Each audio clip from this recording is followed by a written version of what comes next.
사랑합니다, 행복님. 오늘도 찾아주셔서 감사합니다. 혹시 이런 적 있으신가요? 분명 마음속으로는 아니, 이건 아닌데 싶었는데 결국 상대방 말에 끌려가 버렸던 순간 그 일이 끝난 후 머릿속에서는 그때 이렇게 말했어야 했는데 수십 번 대사를 떠올리며 며칠 밤을 뒤척여 본 적 한 번쯤 있으셨을 겁니다. 근데요, 왜 우리는 그렇게 후회하면서도 매번 똑같은 상황에 또 휘둘릴까요? 반대로 누가 뭐라 해도 흔들리지 않는 사람들은 도대체 무엇이 다를까요? 오늘 그 답을 알려드리겠습니다. 끝까지 보시면 더 이상 소갈이 없이 편안한 하루를 시작하실 겁니다. 지금 바로 시작합니다. 첫 번째, 상대방의 질문에 바로 대답하지 마세요. 살면서 이런 적이 있으신가요? 친구나 지인이 불쑥 다가와 뜬금없는 질문을 툭 던졌을 때 머릿속이 하얘져 얼떨결에 대답했던 순간 그 대답이 내 진짜 마음은 아니었는데 그땐 어쩔 수 없었다는 생각이 들었죠. 영희 씨가 동네 친구들과 점심을 먹고 있을 때였습니다. 모임 분위기가 한창 무르익을 무렵 갑자기 친구 중 한 명이 말합니다. 영희 씨, 다음 주말에 애들 다 데리고 영희 씨 집에서 한번 모이자. 다들 괜찮지? 다른 친구들도 오, 좋은데? 영희 씨 집이 넓으니까 편하겠네. 하며 환호성을 지릅니다. 영희 씨는 머뭇거리다가 분위기를 깨기 싫어 얼떨결에 그럼 뭐 괜찮아. 라고 말해버렸죠. 하지만 집에 돌아와서 이게 웬걸? 마음이 뒤숭숭합니다. 내가 왜 이렇게 쉽게 말했지? 주말엔 청소도 해야 하고 애들도 챙겨야 하고 너무 힘들 텐데. 밤새 뒤척이면서 이런 생각만 맴돕니다. 그때 그냥 생각 좀 해보겠다고 말했어야 했는데. 이런 상황, 여러분도 겪어보셨나요? 우리가 질문에 바로 대답하게 되는 건 주로 상대를 실망시키거나 분위기를 깨기 싫어서입니다. 그런데 심리학적으로, 즉각적으로 대답하면 상대방은 무의식적으로 우리를 쉽게 조종할 수 있다고 느끼게 됩니다. 결국, 내가 이 사람이 부탁하면 무조건 들어주는 사람이라는 이미지가 굳어지고 그 뒤로도 비슷한 요구들이 계속 이어지게 되죠. 그렇다면 이런 상황에서 어떻게 해야 할까요? 휘둘리지 않는 사람들은 상대방의 질문에 항상 여유를 둡니다. 다음에 이런 질문을 받으면 이렇게 말해보세요. 생각 좀 해봐야겠네요. 오늘 저녁에 연락드릴게요. 이 한마디로 상대는 이 사람은 스스로 판단하는 사람이구나 하고 느끼게 됩니다. 게다가 시간을 벌어 내가 진짜 원하는 답을 생각할 기회도 생기죠. 다산 정약용 선생님은 이렇게 말씀하셨습니다. 급할수록 마음을 다스려야 한다. 느긋한 태도가 곧 바른 결정을 만든다. 급하게 대답하지 않는다는 건 단순히 시간을 끄는 게 아닙니다. 내 마음을 지키고 상대방에게도 내 결정을 존중받는 방법인 겁니다. 여러분도 혹시 지금까지 이런 일로 속상했던 적이 있으신가요? 그랬다면 오늘부터는 조금만 멈춰 보세요. 내가 내린 결정이 내 마음을 존중하는 것인지 스스로에게 물어보세요. 여러분은 충분히 천천히 생각할 자격이 있습니다. 그리고 그 자격을 온전히 누리세요. 여러분의 하루가 조금 더 따뜻하고 편안해지길 진심으로 바랍니다. 두 번째, 다른 사람의 평가에 자신의 가치를 맡기지 마세요. 혹시 이런 경험 한 번쯤 있으셨나요? 누군가의 말 한마디에 괜히 마음이 무거워지고 내가 정말 잘못하고 있는 건가? 자책했던 적. 민수 씨는 얼마 전 지인들과 함께 골프 모임을 시작했습니다. 평소 운동은 잘 안 했지만 건강도 챙기고 사람들과 어울리자는 생각에 시작한 거였죠. 모임이 끝난 뒤 한참 후 한 지인이 농담처럼 던집니다. 민수 씨, 골프 좀 배우셔야겠어요. 스윙 폼이 완전 독특하던데요? 하하하. 가볍게 넘기려고 했지만 그 말이 계속 마음에 남았습니다. 내가 정말 이상하게 보였나? 며칠 뒤 민수 씨는 레슨을 등록하고 연습을 시작합니다. 하지만 이번엔 다른 지인이 이런 말을 건넵니다. 오, 이제 레슨까지 받아요? 골프는 그냥 재미로 치는 건데 너무 진지하신 거 아닌가요? 민수 씨는 집으로 돌아가는 길 혼잣말을 합니다. 뭘 해도 결국 사람들이 뭐라고 하는구나. 그런데 나는 왜 이 말들에 이리 신경을 쓰고 있을까? 우리가 다른 사람의 평가에 지나치게 의존하면 결국 내 마음보다 상대방의 말과 시선이 나를 지배하게 됩니다. 심리학에서는 이를 외적 평가 의존이라 부릅니다. 이 태도는 내면의 불안을 키우고 스스로의 가치를 깎아내립니다. 남의 평가에 내 기준이 흔들릴수록 나는 나만의 중심을 잃고 결국 더 쉽게 휘둘리게 되는 겁니다. 그렇다면 이런 상황에서 어떻게 해야 할까요? 삶의 중심을 잃지 않는 사람들은 스스로의 기준을 분명히 세웁니다. 다음번엔 누군가 여러분에게 비슷한 평가를 던진다면 이렇게 말해보세요. 그런가요? 하지만 저는 이 방식이 저한테 맞더라고요. 내가 나를 존중하는 한마디가 상대방에게도 신뢰를 주고 내 스스로를 더 당당하게 만들어줍니다. 퇴계 이황 선생님은 이렇게 말씀하셨습니다. 군자는 마음의 주인이 되고 소인은 마음의 손님이 된다. 다른 사람의 평가가 나를 끌고 가는 손님이 아니라 내 마음의 주인이 되는 길을 선택해 보세요. 여러분도 혹시 남의 평가에 마음이 흔들려 자신을 탓했던 적이 있으신가요? 그렇다면 오늘부터 이렇게 다짐해 보세요. 내 기준이 나를 만든다. 다른 사람의 말에 휘둘리지 않고 내가 내 마음의 주인이 되는 하루를 시작해 보세요. 그리고 그 길 위에서 진짜 나를 만나는 따뜻한 시간을 가져보시길 바랍니다. 세 번째, 그래, 내가 잘못했어. 억지로 사과하지 마세요. 혹시 이런 순간 경험해 보신 적이 있으신가요? 분명 내가 잘못한 일이 아닌데도 상황을 빨리 끝내고 싶어서 억지로 사과했던 순간. 그때의 씁쓸함과 답답함이 마음에 오래 남았던 기억 말이에요. 수진 씨는 요즘 친구들과 함께 자주 카페에서 모임을 가집니다. 그날도 평소처럼 친구들과 즐겁게 이야기를 나누고 있었는데 대화 도중 수진 씨가 취미로 만든 수공예 작품 사진을 보여줬습니다. 친구 중 한 명이 사진을 보더니 뜬금없이 말합니다. 근데 이건 조금 투박한 것 같지 않아? 나 같으면 이런 색깔 안 썼을 텐데. 분위기가 순간 싸해지자 수진 씨는 민망함을 느껴 얼른 웃으며 말합니다. 아, 그러네? 내가 잘못 골랐나 보다. 다음엔 더 신경 써볼게. 그 순간은 넘어갔지만 집에 돌아오는 길 내내 그 말이 떠나질 않았습니다. 왜 내가 잘못했다고 말했지? 내 작품이 나쁘다고 생각하지 않았는데. 그냥 내 취향일 뿐인데 왜 내가 친구 눈치를 봤을까? 억지로 사과하고 나면 상황은 금방 정리되는 것처럼 보이지만 사실은 내 마음 깊은 곳에서 스트레스가 쌓이기 시작합니다. 심리학적으로 억지 사과는 자기 존중감을 훼손하고 상대방에게도 나를 쉽게 판단할 수 있는 신호를 보냅니다. 결국 나도 모르게 점점 더 나를 낮추고 상대방의 기분을 우선시하게 되는 악순환이 생기는 겁니다. 그렇다면 이런 상황에서 어떻게 해야 할까요? 스스로를 존중하는 사람들은 억지로 사과하지 않고 대신 부드럽게 자신을 표현합니다. 다음번에 비슷한 말을 들으면 이렇게 말해보세요. 그런가?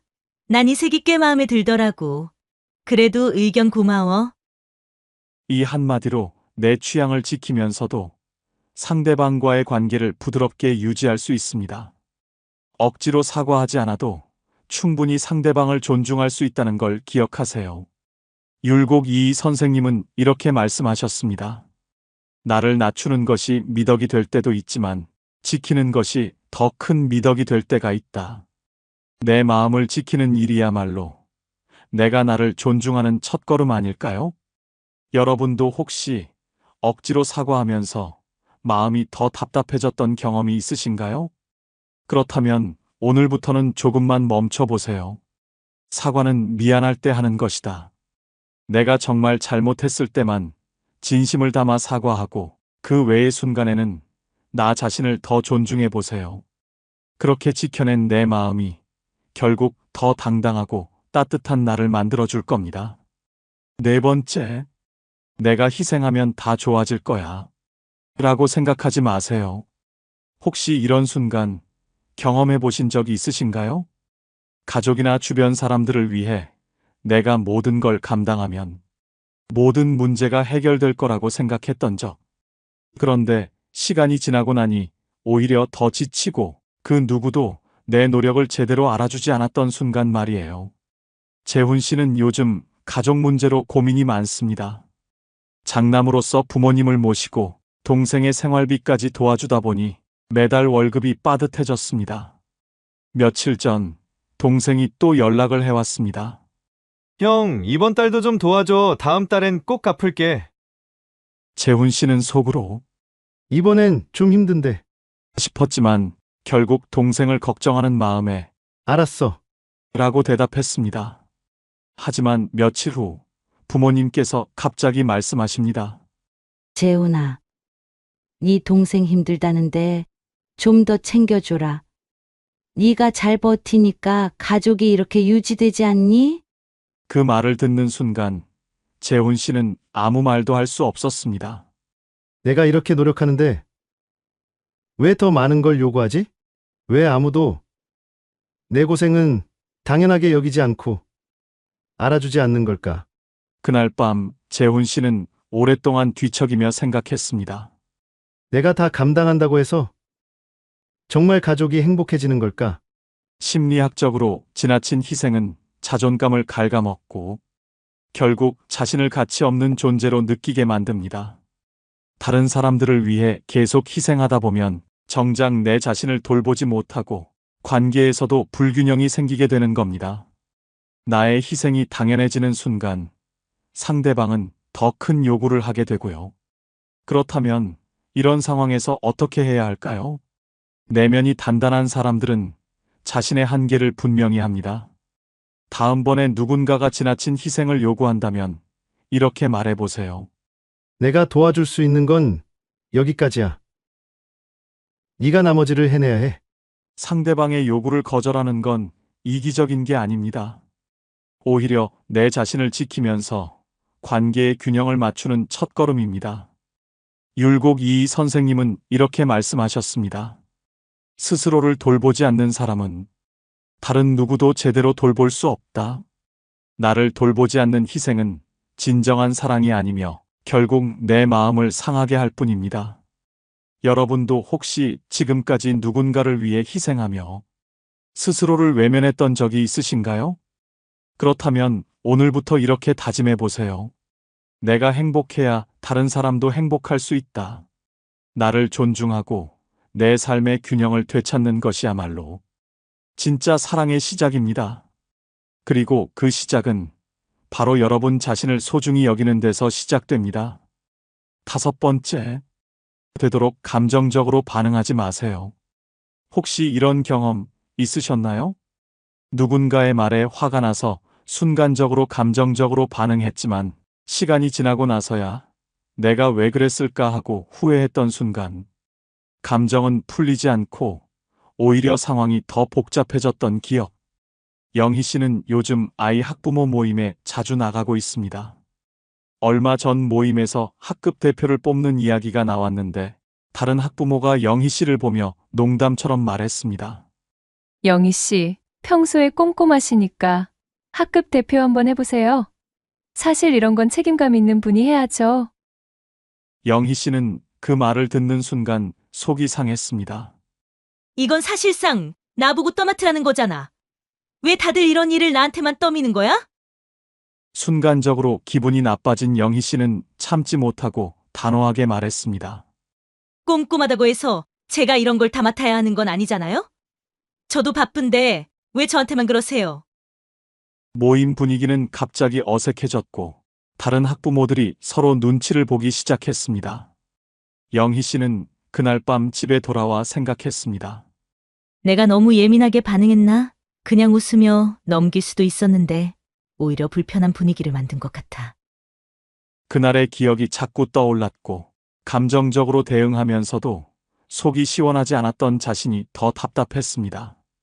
심리학적으로 감정적 반응은 우리 뇌가 위협을 빠르게 감지하고 곧바로 반응하도록 설계된 본능적인 행동입니다. 하지만 이 반응이 항상 유익하지는 않습니다.